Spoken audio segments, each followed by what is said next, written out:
Hello, in this video I'm going to tell you why I started my DJ business, as well as talking about the importance of always learning, and I'm going to tell you a couple funny stories about the first couple of weddings that I emceed and DJ'd. So I was doing photo booths full time in 2011, and I probably did like 40 weddings. Every single weekend I was doing a wedding, consistently on Saturdays, sometimes on Fridays, and even an occasional Sunday.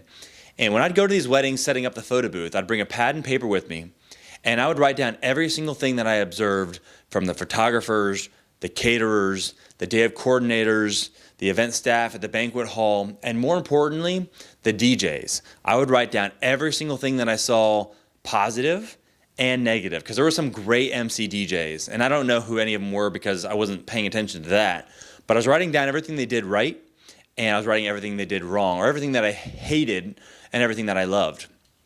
And I had no intention of starting a DJ business or a photography or anything like that. I was doing fine with photo booths. It was easy. It was easier to focus on one thing than to branch out. So it wasn't even on the radar for me. But fast forward a couple months, I'm at David's Bridal in Cincinnati, the Tri-County Mall one, and I'm talking to a potential client about renting a photo booth. And I had my photo booth set up inside the David's Bridal store that I was exclusive partners with. And this bride, she loved the price, she loved the quality, she loved everything about it, but she said her DJ offered a photo booth. And no matter what I could say or do, she wasn't budging, and she ended up like just flat out telling me like, yeah, I'm gonna book with my DJ, it's just gonna be easier for me. And I could have given it away for free and she wouldn't have booked it with me. And I'm such a competitive person, and I hate losing, and I felt like I was losing, and there was nothing I could do about it except start a DJ business. So on the drive home from Cincinnati, leaving the David's Bridal, headed back to my house in Beaver Creek, I said, you know what, I'm gonna start a DJ business, because I'm not gonna lose clients to some random DJ that has a photo booth product that's not as quality as mine.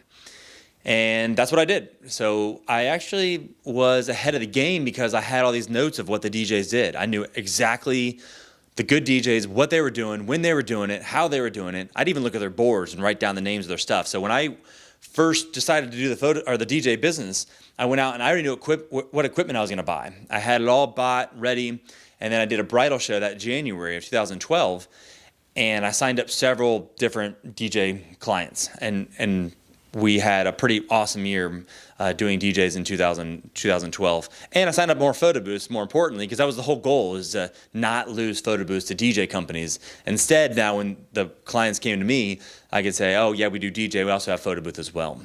So that was pretty beneficial to me to do that. And in all honesty, like, I was so far ahead of the game because I had all those notes written down, and I already knew how I was gonna attack it before.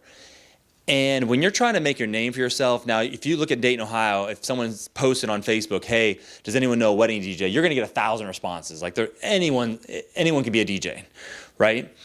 But if you wanna be a good, reputable company and kind of grow to that level, you're gonna have to have a pretty good reputation, and you're gonna have to have some systems in place. And so I had those already in advance because I knew what the good DJ and MCs were doing from what I saw in the photo booth. So it's just a reminder to always be learning, and always be aware of your surroundings, and always see, hey, where's this next business opportunity?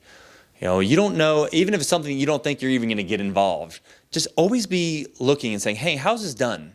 How's this working? When I go to a restaurant, if I go to Panera Bread, I'm looking everywhere. How many employees have they got? What's their system? What's their POS system? I'm looking at every single thing. That way I'm always one step ahead of the game if I want to start my own thing. So that's kind of how I started the DJ business. Maybe it was pride, maybe it was competitive spirit, I don't know what it was, but I started it by not wanting to lose to someone else. And so that was that. But I have to end on telling you a funny story about the very first wedding that I DJ'd.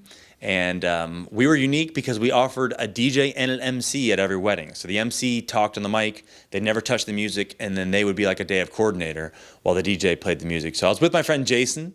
We were the MC DJ combo in Westchester, Ohio for our first DJ wedding. They didn't know it was our first DJ wedding, of course. That's not something you'd want to come out and say, I guess, necessarily, but we were prepping for the ceremony, and the bride had come out, and she was very nervous.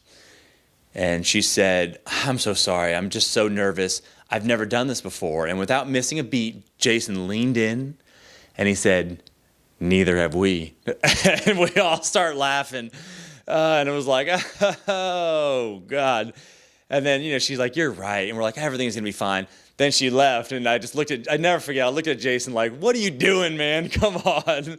We ended up doing a fantastic job. They gave us a tip. They wrote us an awesome review.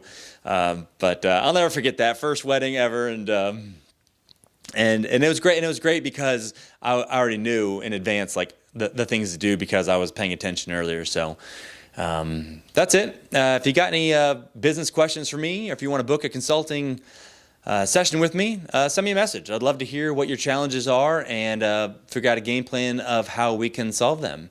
And I'll talk to you in the next video.